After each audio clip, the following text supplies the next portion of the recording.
Friends, welcome back to my YouTube channel. ನಾನು ಇವತ್ತು cabbage pakoda ಮಾಡೋದು ಹೇಗೆ ಅಂತ ತೋರಿಸ್ಕೊಡ್ತೀನಿ. ಅದಕ್ಕೂ ಮುಂಚೆ ಯಾರೆಲ್ಲ ನನ್ನ ಚಾನಲ್ನ ಇನ್ನೂ ಸಬ್ಸ್ಕ್ರೈಬ್ ಮಾಡ್ಕೊಂಡಿಲ್ಲ ದಯವಿಟ್ಟು ಸಬ್ಸ್ಕ್ರೈಬ್ ಮಾಡ್ಕೊಳ್ಳಿ. ನಾನು ಮಾಡೋ ವಿಡಿಯೋ ಇಷ್ಟ ಆದರೆ ಲೈಕ್ ಮಾಡೋದನ್ನು ಮಾತ್ರ ಮರಿಬೇಡಿ. ಹಾಗಾದರೆ ಹೇಗೆ ಮಾಡೋದು ಅಂತ ನೋಡೋಣ.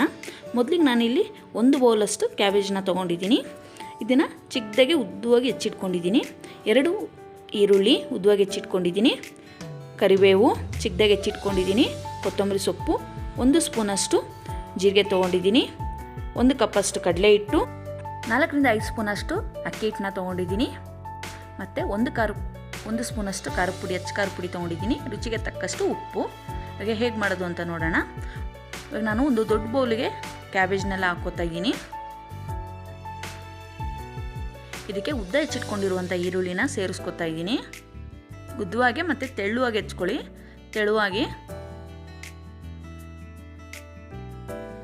ಇವಾಗ ಚಿಕ್ಕದಾಗಿ ಹೆಚ್ಚಿಟ್ಕೊಂಡಿರುವಂಥ ಕರಿಬೇವು ಮತ್ತು ಕೊತ್ತಂಬರಿ ಸೊಪ್ಪು ಹಾಕೋತಾ ಇದ್ದೀನಿ. ಮತ್ತು ಜೀರಿಗೆ,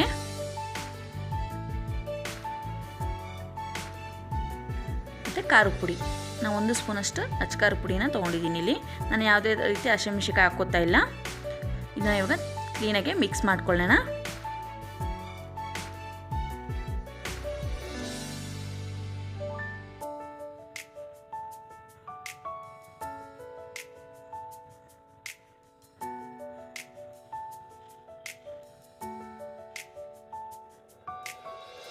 ನೀವು ಬೇರೆ ರೀತಿ ಪಕೋಡಗಳನ್ನ ತಿಂದಿರ್ತೀರ. ಇದು ಕ್ಯಾಬೇಜ್ ಪಕೋಡ ಭಾಳ ರುಚಿಯಾಗಿರುತ್ತೆ, ಟೇಸ್ಟಿಯಾಗಿರುತ್ತೆ ಕೂಡ. ಒಮ್ಮೆ ಮನೇಲಿ ಟ್ರೈ ಮಾಡಿ ನೋಡಿ. ಇವಾಗ ನಾನು ಅಕ್ಕಿ ಹಿಟ್ಟನ್ನ ಹಾಕೋತಾ ಇದ್ದೀನಿ. ಕಡಲೆ ಹಿಟ್ಟನ್ನ ಸ್ವಲ್ಪನೇ ಹಾಕ್ಕೊಂಡು ಕಲಿಸ್ಕೊಳ್ಳೋಣ. ಉಪ್ಪು ರುಚಿಗೆ ತಕ್ಕಷ್ಟು ಉಪ್ಪು. ಇವಾಗ ಮೊದಲು ಇದನ್ನು ಚೆನ್ನಾಗಿ ಮಿಕ್ಸ್ ಮಾಡ್ಕೊಳ್ಳೋಣ.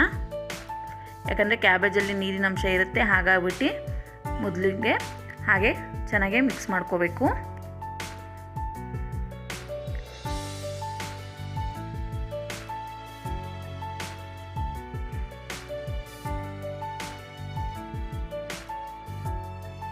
ಇವಾಗ ನಾನು ಸ್ವಲ್ಪ ನೀರನ್ನ ಚಿಮ್ಮಿಸ್ಕೊಂಡು ಕಲಿಸ್ಕೊತಾ ಇದ್ದೀನಿ. ಒಮ್ಮೆಲೆ ನೀವು ನೀರು ಹಾಕ್ಕೋಬೇಡಿ. ಸ್ವಲ್ಪ ನೀರು ಹಾಕ್ಕೊಂಡು ಕಲಿಸ್ಕೊಳ್ಳಿ. ಹಿಟ್ಟು ಕೂಡ ಅಷ್ಟೇ, ಕಡಲೆ ಹಿಟ್ಟು ಕೂಡ ಸ್ವಲ್ಪ ಹಾಕ್ಕೊಂಡು ಕಲಿಸ್ಕೊಳ್ಳಿ.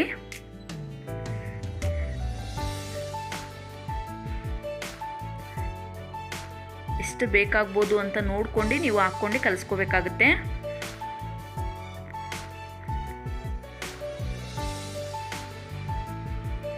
ಆಗ ಮಿಕ್ಕಿರುವಂಥ ಹಿಟ್ಟನ್ನು ಕೂಡ ಹಾಕ್ಕೊತಾ ಇದ್ದೀನಿ.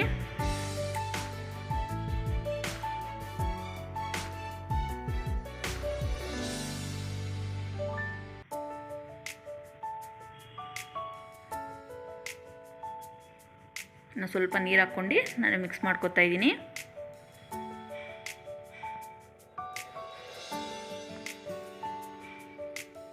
ಈಗ ನೋಡ್ಬೋದು ನಾನು ಹೇಗೆ ಕಲಿಸ್ಕೊಂಡಿದ್ದೀನಿ ಅಂತ.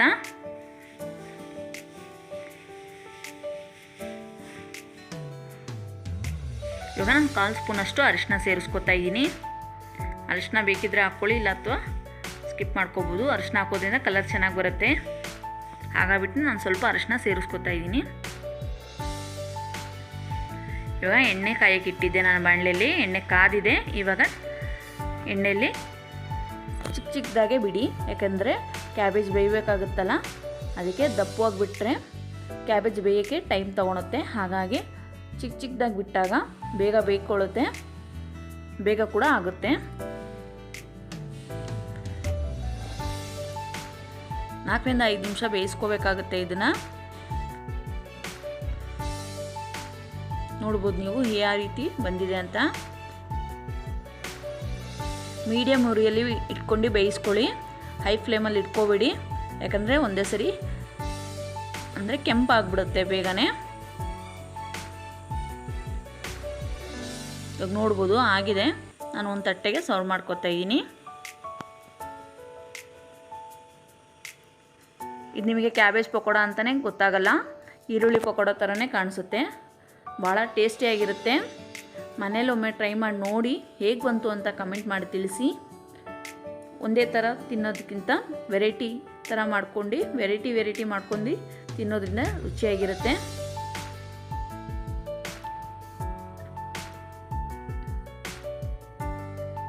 ನೋಡಿದ್ರಲ್ಲ ಫ್ರೆಂಡ್ಸ್ ಹೇಗೆ ಕ್ಯಾಬೇಜ್ ಪಕೋಡ ಮಾಡ್ಕೊಳ್ಳೋದು ಅಂತ. ಈ ವಿಡಿಯೋ ಇಷ್ಟ ಆದರೆ ದಯವಿಟ್ಟು ಲೈಕ್ ಮಾಡೋದನ್ನು ಮಾತ್ರ ಮರಿಬೇಡಿ. ಹಾಗೆ ಯಾರೆಲ್ಲ ನನ್ನ ಚಾನಲ್ ಇನ್ನೂ ಸಬ್ಸ್ಕ್ರೈಬ್ ಮಾಡ್ಕೊಂಡಿಲ್ಲ ದಯವಿಟ್ಟು ಸಬ್ಸ್ಕ್ರೈಬ್ ಮಾಡ್ಕೊಂಡು ನೋಡಿ ಅಂತ ಹೇಳ್ತಾ ಇದ್ದೀನಿ. Thank you for watching.